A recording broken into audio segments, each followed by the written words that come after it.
Hi guys, so welcome back to my channel, or if you're new here then of course welcome. I'm Danielle and I currently live alone. I'm generally trying to shift towards healthier eating whilst remaining on a budget. To do that, I have been going through all of the cookbooks each week that I have been cooking with. Last week was the first week that I did this, but this week I'm giving this particular book a go, which is Full On Flavour by Two Chubby Cubs. And I did select 5 recipes out of it that I wanted to try for this week, and I have decided to show you 3 of them: a smoked salmon risotto, a chicken pasanda, and then a bacon and potato soup, just so you can see the process of me making them and how I do get on with the recipes as well. If there are any tweaks I'd make if I'd keep using this book, all that sort of thing as well. Because I think that this is a good way to be able to get a bit of inspiration in terms of those healthier meals, the sensible choices, as well as seeing how they actually come together in real life, to whether they're sort of midweek meal, real life person friendly, because definitely some recipe books aren't suitable for that at all. So it's good to find out what is and what isn't, and whether they end up being accurate like the image as well. But yeah, so I will get into showing you what I did end up eating for the week and what I ended up cooking and how it went, and hopefully you enjoy it. If you do, then you know where all of those good buttons for liking and subscribing are. But let's get into it. I also just wanted to quickly show you that I did end up going to the Neptune Diner in Wakefield for a lunch one day. And as you can see, I did end up having the steak pie with some chips and then some vegetables on the side as well. So it was a super comforting place to go at a reasonable price point. Hi guys, so welcome back. Today I'm going to do the smoked salmon risotto.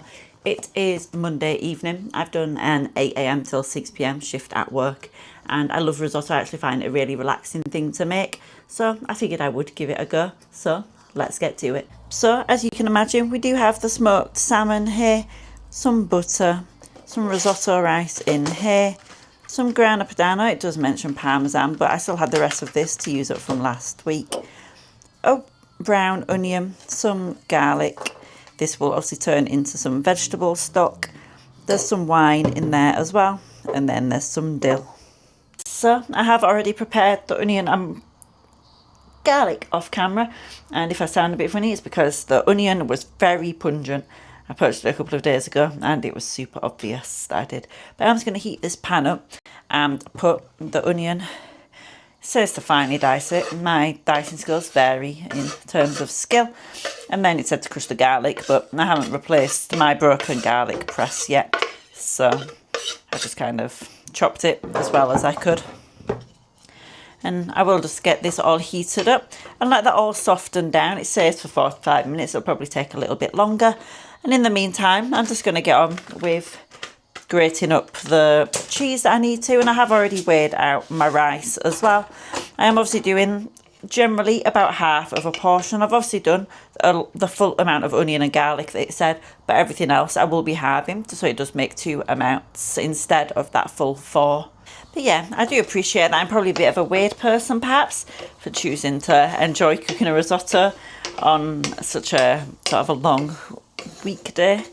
But like I said, I do find it incredibly relaxing. And also, because of the fact I have another risotto recipe that I want to do this week, will actually mean that I get to finish off that risotto rice that you did see in that container. So that then it will be one thing out of my cupboard. And I'll just, as much as it might pain me, hold off from doing any more risotto for a few weeks. Just because, I mean, I had paella rice, so it's not like I won't be able to do similar dishes. So it will be well worth me doing, just to have one less thing in the cupboard for a while. And these onions are still getting to me quite a lot, but I am now going to add in the rice and give it a stir. It says for 2 to 3 minutes, so I will do that before I add in the wine and continue to give it a gentle stir until that wine is then all absorbed. I am adding in about 75-ish ml of wine. This is just some cheap wine from Lidl. You can, of course, go fancier if you want to, but like I said, I just wanted to get a relatively cheap one. And now we just keep giving this a good stir through. But whilst I do that, I'm just going to make sure the stock that I made up earlier has become nicely kind of mixed through as well. But obviously I will touch more on this recipe book later on in the week once I've tried out a few more recipes. But like I said, I have done some recipes from it before, so I know that they're reliably trusty. And obviously it's a good thing to do in terms of the fact that I am trying to obviously eat healthy as well. So it does give you the kind of amount of calories and everything that are in there. There are definitely some things that perhaps, say for this recipe, you know, it says what you can do for the leftovers, which perhaps not necessarily as healthy for you because it is suggesting turning it into arancini. But it does make sure to give you a little bit of advice, and that, you know, I just appreciate it. Anyway, I'm trying to babble less in my videos, so now all of that wine has pretty much absorbed. I am just going to add in a tiny dash of the stock.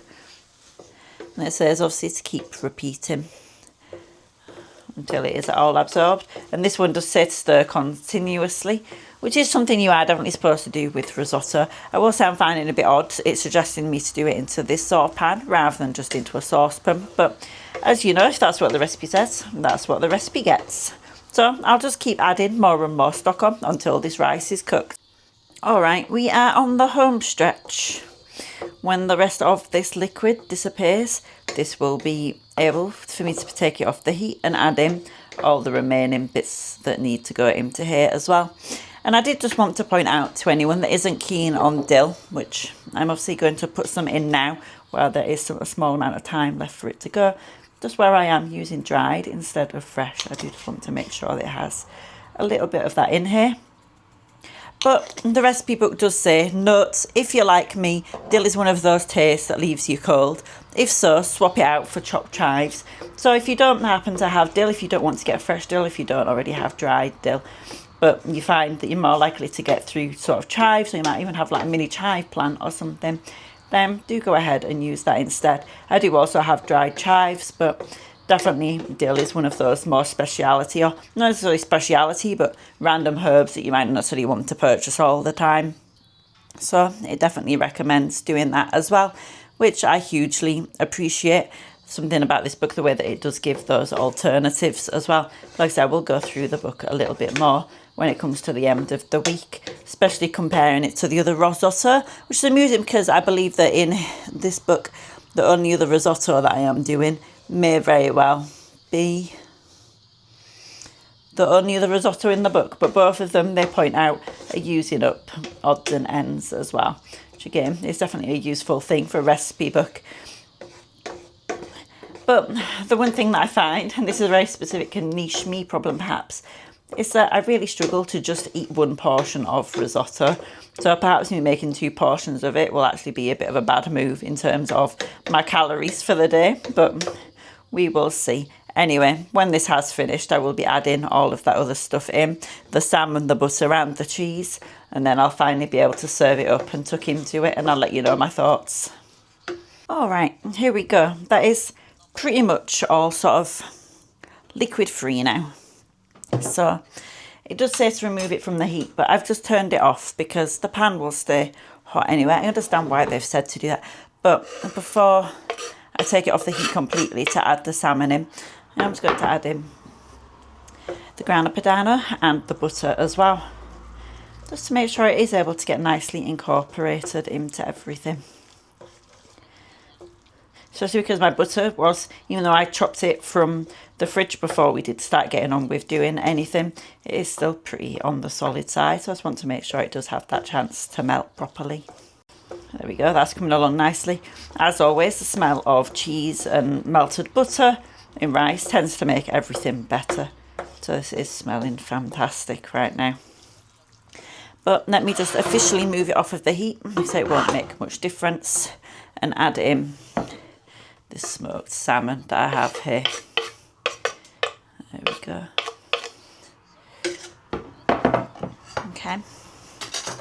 There we go. And then give that a mix as well.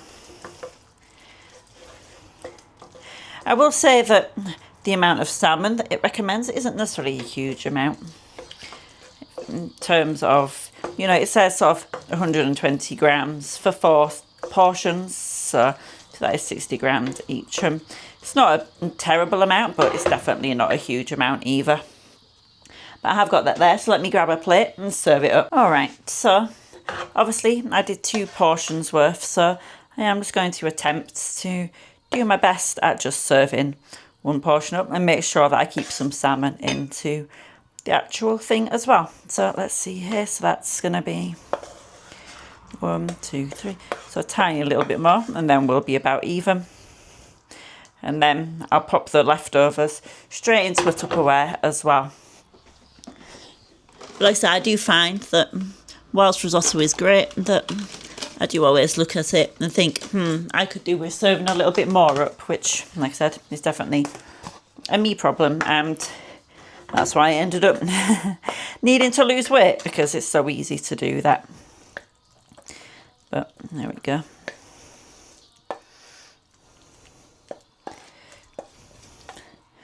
Let's see here. Okay, so I can add this tiny little bit extra in here. I always try to make sure that I serve up the leftovers before I just assume, because sometimes I do end up doing it, so I end up putting more into my plate and then having half a serving in the leftovers, which there's nothing wrong with that, but then I do normally end up lying to myself on my calorie count. All right, I did want to give it a quick taste test as well. So try to get a small amount of that salmon. Here's a small bit with everything else, and just see what I think of it overall. Okay, you know, I take it back about the amount of salmon that was in here, because that taste and that flavour has permeated everything pretty quickly. I can definitely taste the cheese and the creaminess coming through as well, and when there is a little bit of that garlic.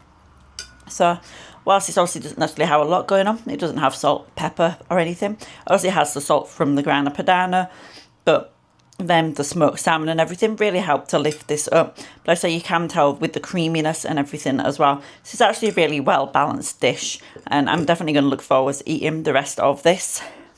I've seen that risotto never looks particularly appealing on camera, but it's tasty, so that's what matters. So yeah, I will enjoy this and try and have a relaxing rest of my Monday evening, and I'll catch you later on for some more recipes from this book as well.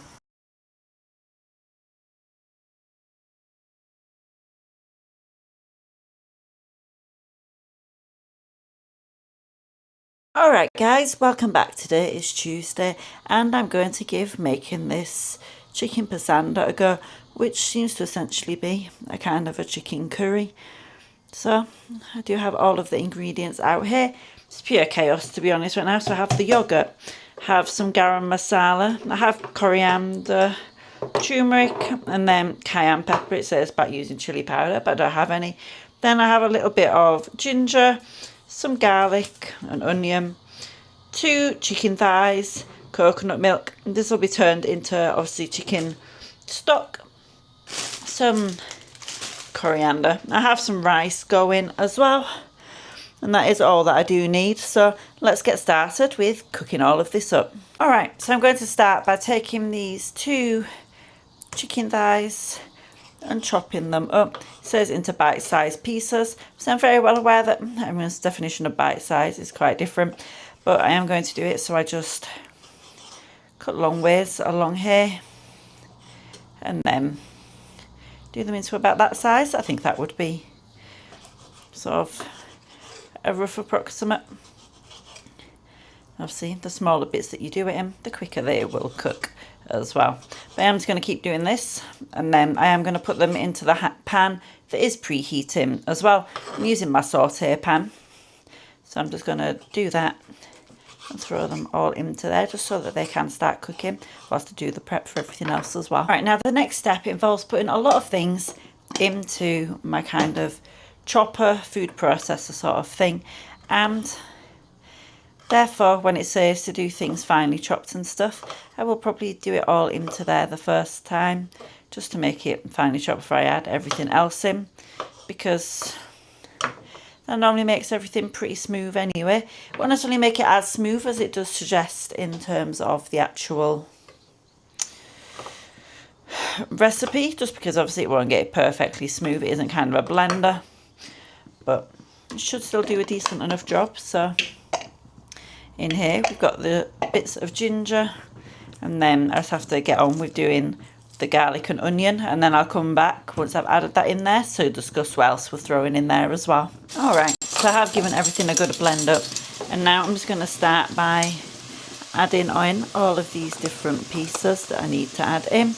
Obviously the recipe itself is a serves for situation, so I have halved the recipe in terms of the amount of chicken I have, and then I haven't necessarily halved the amount of onion and garlic, but just because that's kind of my preference. So I am just going in with half a teaspoon of ground coriander. It does obviously say cumin, but I don't actually have any cumin, so we'll just make him do. Then it says half a teaspoon of chili powder, so I'm going to go in with a quarter of cayenne pepper, because I find that normally they end up being around a similar kind of levels when I can actually get any on my spoon. There we go.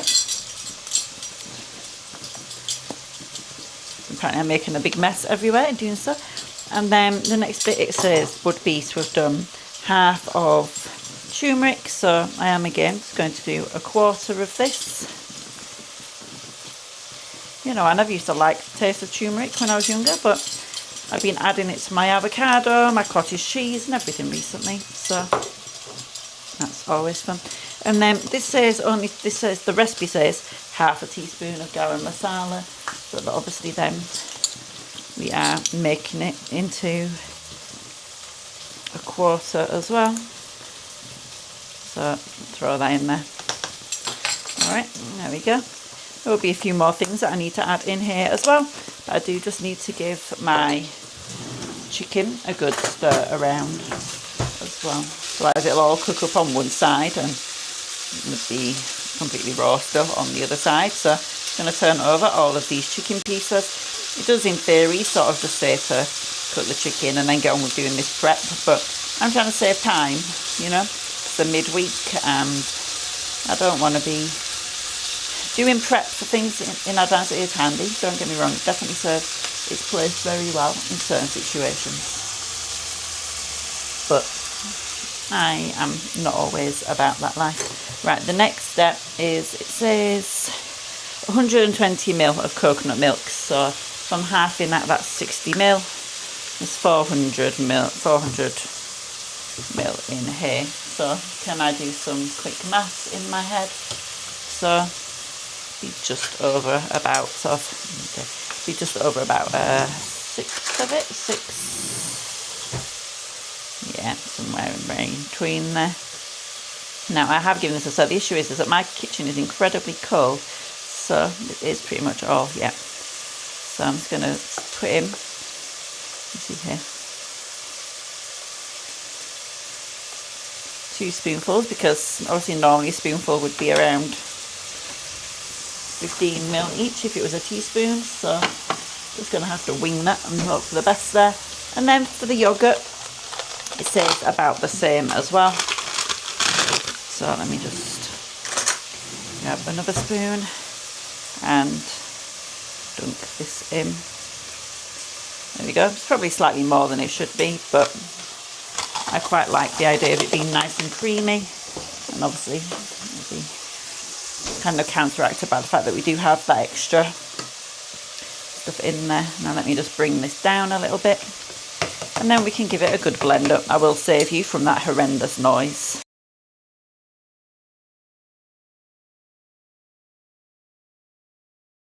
So as I mentioned, it's obviously not perfectly smooth, but it's fairly smooth, and it'll become even more smooth as well once it does cook down a little bit. It does take quite a while to be simmering away as well. So what I am going to do is put this into that chicken pan and then get it to simmer away. Alright, so I can go all in here. It's actually fairly smooth. It is smoother than I perhaps thought it was going to be. So this chopper does do quite a good job. has been all quite nicely blended in as well. Let's keep doing that there. Probably about as much of it as I'm going to get out of here.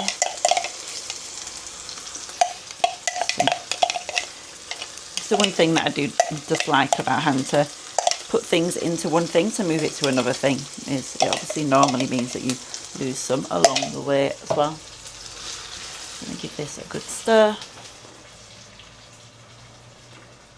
Okay.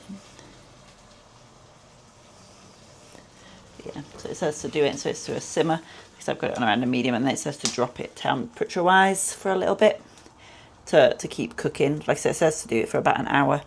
So I will try to respect that amount. Like I said, I'll definitely get the rest of that cooking nicely chicked as well. And it gives me time to do a little bit of cleanup.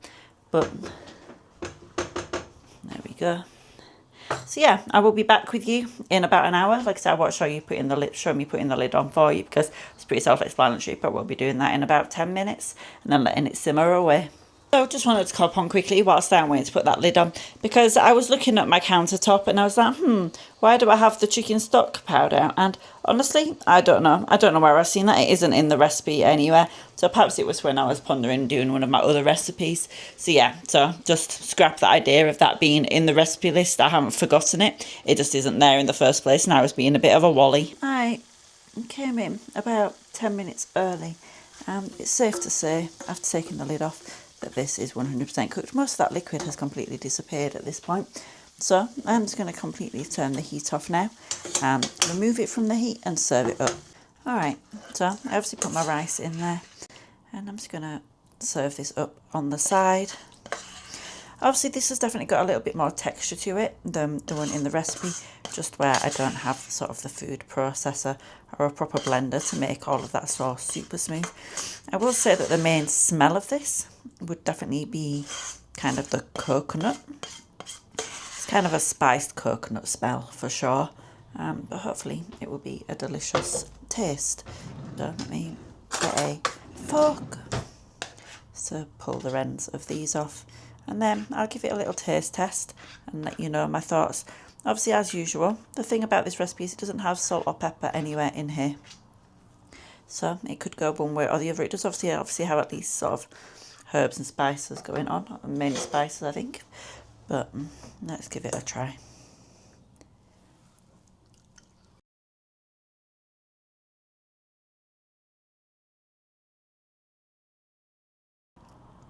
Okay, yeah, that's definitely a very like creamy, coconut heavy, and then that garam masala and stuff eventually does come through at the end as well, but it's definitely a nice mild kind of option.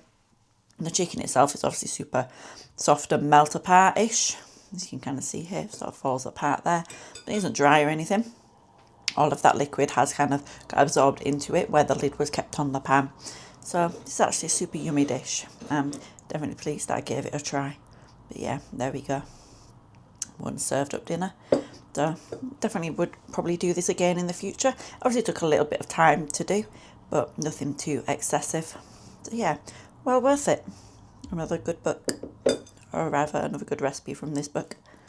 I realised I forgot to add some of this fresh coriander as well.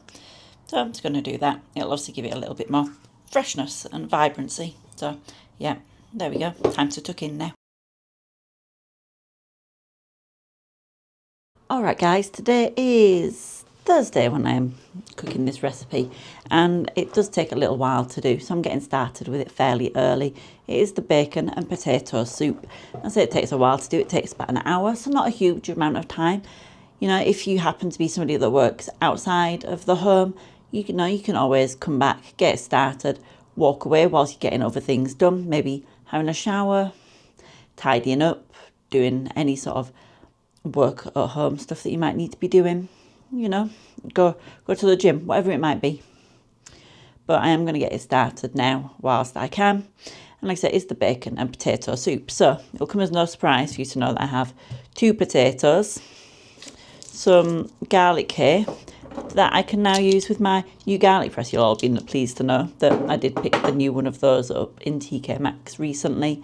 Have an onion as well, some dried thyme, so again super handy that you just need the dried version, an entire tub of this. It's 200 grams of reduced fat soft cheese.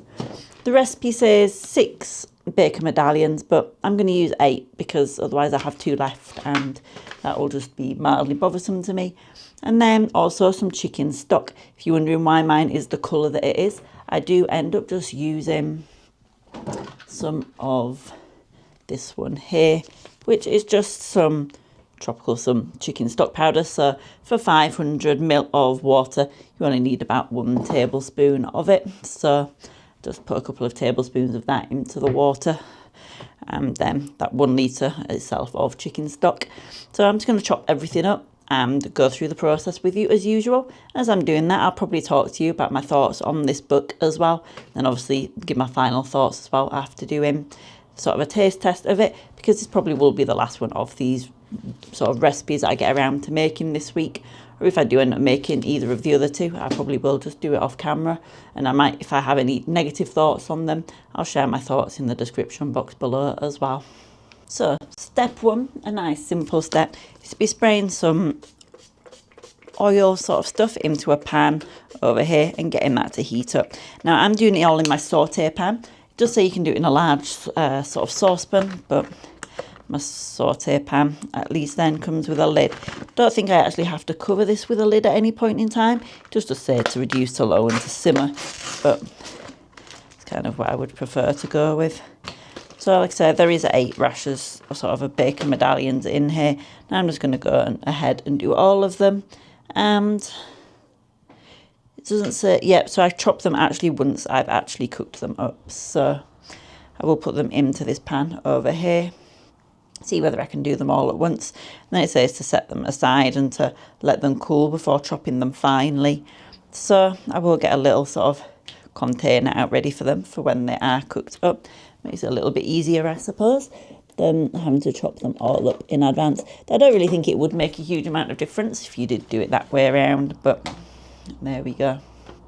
All right, so then the next steps are going to be, would be adding some bacon. So once you've added the bacon, take it out and it cool, but then add the onion and the garlic to the pan. And the onion is just diced, and then the 3 garlic cloves are crushed. So let me get on with doing this. But like I said, I mentioned at the start of the video that I have done things from this recipe book before, so I knew that it was a reliable one. But for me, it's just laid out incredibly well in terms of the way that it recommends different things to you. You know, like I said, it does offer alternatives. Like this particular one says, we think keeping the skins on the potatoes is best, but you do you. And you know, I really appreciate that, because there are so many times where actually, yeah, I don't want to faff around peeling a potato, especially when it is going to get all blended up anyway, and it will be super soft by then. But, and like I say, sometimes I'll mention things obviously about substitutions for herbs or spices, and it just makes it into a lot more of a friendly midweek meal throw together option, or something that's at least simple if you only need to have purchased 1 or 2 ingredients during your normal weekly shop, rather than purchasing an entire store cupboard of herbs and spices. But and for me, and this is a very particular thing, I always enjoy when recipe books have photos on them, or photos with recipes. Not necessarily because I know that I'll be able to recreate it if I can see it, but more just because it helps me to imagine the taste of it a bit more. It gives me a bit of a feel for the dish. And that might not make sense to a lot of people, but it at least makes sense to me. If I can see it, then I know that, hey, this soup is supposed to be a runny soup. This soup is supposed to be a thick soup. This is sort of how much, perhaps when it says reduced down, this is how much a recipe means to actually reduce something by, rather than you necessarily having to wing it completely with kind of the liquidiness of something. Or it helps you to imagine the portion size too. Do I want to serve this with anything? Should I serve it with anything? Is it meant to be served with something? I think that's definitely a lot easier when you have the visuals to go with it. Like I said, I'm definitely pleased that I picked this recipe book up. I obviously got this one and one of their other recipe books for, like I said, they were £1 each in the works. The Works had them on reduced to clay, and probably some of the best pounds I've actually spent in a long while, because like I said, they were definitely... I haven't found a bad recipe in them yet, and that doesn't mean to say that I won't, but all of the ones that I have tried across both of them, so I've tried a number from this one, probably want to say I've tried maybe 10 from this one and probably a similar amount in the other one as well. And the fact that I haven't had a bad one yet definitely says something. Perhaps it's just that there are recipes in there that I'm not invested enough to try, which is also a possibility. But I think that if I'm able to even find that amount of recipes, then that perhaps says something in itself. That the recipes are sort of your regular person, midweek meal friendly. Do you know what would be more friendly? Is if I ever just decided to get one of those jars of pre-minced garlic, or some of the ones that you can get in the freezer from those little cubes. That would definitely be a much better investment of my time than faffing around every single day trying to get into garlic cloves. And yes, there are so many different ways to do them. I have tried all of them, and none of them ever seem to particularly work for me. So here I am, as always, getting more garlic under my nail. And do you know what? I think I am particularly pleased that I did all of these bacon medallions, because whilst they reduce, well, they're sort of 75% less fat than normal bits of bacon, the ones from Lidl at least, I think might have some water pumped into them. I'm not too sure. They definitely seem to be releasing a lot of liquid. And obviously it isn't necessarily the fat, because there isn't much fat to release. Definitely a bit frustrating. I wonder if I can get bacon medallions in my local butchers. They're not even really my local butcher, they're just the butcher that I go to, which in itself is in a sort of a precarious position at the minute, because it doesn't... Where it is, for anybody that knows Wakefield, the butchers I'm on about is the one in the Ridings, and the Ridings has an uncertain future, because is it going to be demolished? Is it going to be knocked down? Is the council going to overturn the decision on that for it to be possible? Who knows? Safe to say that the damage has probably already been done to most of the businesses in there. Felt really bad actually. I know this is a complete sidetrack, and if you're not from Wakefield or the surrounding area, you'll have absolutely no idea what I'm on about. But the Ridings is a sort of a shopping centre here in Wakefield. It's a indoor one, and when I went in there the other day, there was a brand new cafe that had opened up in there, which obviously sounds lovely and wonderful, and it is, but they did sadly not say choose the best time to open. Right, I am going to put this bacon into this tub now. It has got a nice bit of sort of crispy nuts coloured going on to it. I'm also going to add in a little bit more spray oil into this pan as well, before I add in the onion and the garlic. Alright, so I do have the onion and I said mushrooms, garlic going on in here as well, and as you can see, because of the sort of the bacon being in here, they have picked up quite a lot of the sort of the colour and the fat and everything that was getting rendered down on the bottom of this pan. I'm just going to keep doing them for another moment or two, and then I'll be adding in the potatoes, the chicken stock and the dried thyme as well, quickly bring it up to the boil before I then reduce it down to a simmer as well.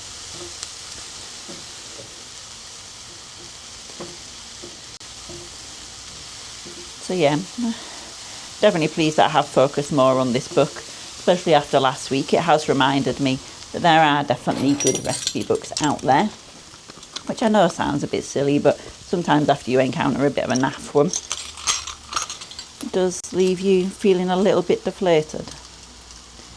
Alright, so I am adding in that teaspoon of dried thyme. It obviously feels like quite a lot. Perhaps it doesn't. I'm surprised again that this recipe doesn't actually mention wanting to have sort of salt and pepper in here, but I suppose the salt makes sense because most chicken stocks do already have salt in, and obviously a good chicken stock, a sort of chicken stock powder or anything, will also then have enough seasoning and flavour to it. It does seem to go against my natural senses. Okay, says to obviously add these in and then to add this stock in as well. Now the stock is already boiling water. Made sure to do it in a nice hot one, and I'm just going to scoop out the rest of that powder that I didn't necessarily mix through very well in the first place, which is my own fault. Just kind of dumped the water in there and turned around. There we go. Give this all a nice good mix and bring it up to the boil before I do then simmer it down.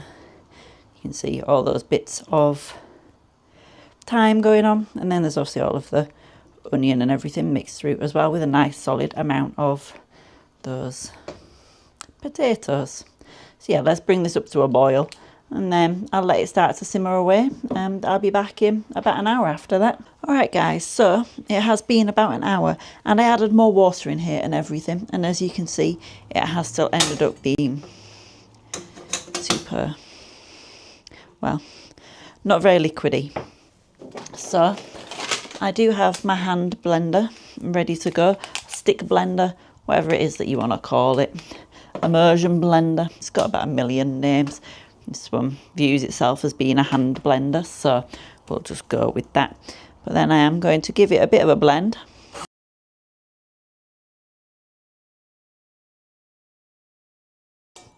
Alright, so as you can see it's really difficult to do. So I have a tiny amount of water in the kettle that I'm going to boil, add into it, and then hopefully I'll be able to blend it up, and then I can add in that soft cheese and some of the bacon as well. Right, I've decided whilst I wait for the kettle to finish going in the background, I will add in all of this cheese. It does say to sort of mix the cheese through, but I don't think blending it is going to hurt particularly, because I'd probably give it all another blend at the end anyway. And if this does just happen to add in a little bit more moisture without me having to add in that kettle water, then it will be well worth it.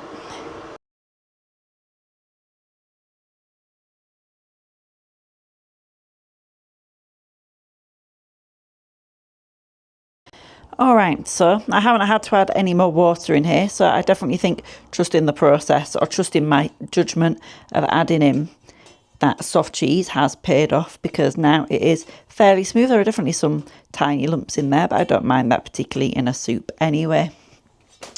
So I'm going to now move this over here.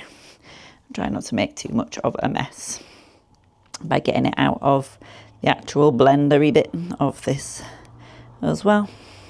And I will say that getting this hand blender was probably one of the better purchases I've made. I got it in Lidl. I think it was maybe £10, maybe £8 or £9.99, something like that. It has served me well in my soup making endeavours, making a few other things as well. So then I have the bacon, which I ended up cutting up and sort of frying a little bit more because I wasn't completely happy with it. It was definitely sort of struggling a little bit, but there we go. So you can see just by me moving this around just how thick exactly it is.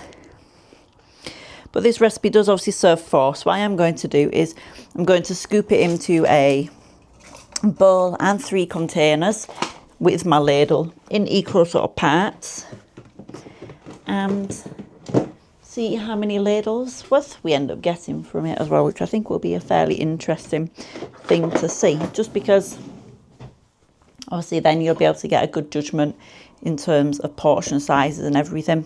So let me bring you over here and then we can do that together. I can tell you it tastes delicious, but watch this. You can see what I mean about it being a super thick soup.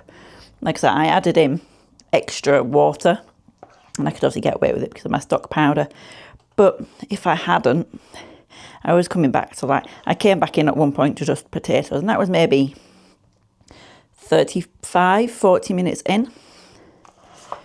So it wasn't even like I'd sort of walked away and left it unattended for an hour or something longer than I was supposed to. I hadn't even left it for the full hour when I came back in. All right, so this is definitely so that's my second ladle for that one. I'm obviously not going to get a second ladle into the rest of them. So it is basically a ladle and realistically a ladle and a quarter a serving. This is obviously a fairly decent sized ladle. I'm not going to pretend it's kind of a tiny ladle It's definitely a big sort of ladle, but yeah, so this might be something that, like I said, I'm not sure whether it was supposed to reduce that much. I had it on 2 on my hob, which is, relatively speaking, definitely a simmer. That was kind of after it had gone up to the boil, and then I turned it down. It sort of wasn't still bubbling away. There wasn't any obvious signs. It wasn't more than a simmer. It looked to be a simmer to myself. I don't know whether it's because it takes a while for my hob to cool down that caused that issue. Obviously, I do just have a standard electric one. It isn't kind of like an induction one where the heat automatically will reduce quite quickly. I think that could probably have been the thing. But luckily, I was keeping an eye on it and was able to think on my feet and adjust. And no harm has been done at all. So I gave it that little taste test as well, and it is pretty delicious. I'm just trying to get as much of this out of here as I can and distribute it around. So I obviously added in more bacon than I needed to as well. But I could have probably topped it with some of the bacon instead of mixing it all the way in here. But I just wanted to make sure that it was evenly distributed in that sense as well. So I probably will top this with a few more herbs or something. I do have some chives I think will work quite well on it. So I'm going to serve that up in a second, and I'll be back with you once I've made it look a little bit less, well, like that. All right, that didn't really make it look any prettier, and it definitely doesn't look anything like this. Like I say, it says here a litre of chicken stock. If anything, I added in more like 1.2, something like that. And also please ignore my kitchen sink draining away. But I added in about 1.2 litres before we even started. I added in about another sort of 300-400 mil, something like that. During the midway point that I mentioned, I'd added extra in, and it's still kind of thickened up like this as well. So like I say, it isn't a problem, but it definitely doesn't look anything near like this. So I might in future have to add in even more stock and stuff as well, which again isn't a problem, but it will be good to know in the future. The recipe itself obviously isn't a miss at all by any stretch. It's still definitely a yummy dish, but it will need that change to make it less thick. But yeah, I am going to tuck it into this, and I hope that you enjoyed me trying out the 3 recipes that I have shown from this book this week. If you did, please consider liking and subscribing. And as always, I will catch you again in the next one, whether that's a grocery shop video, another one of these meals of the week videos, recipe videos, or perhaps another video or 2 type, sort of including my project pans or something along the way as well. But take care now. Goodbye.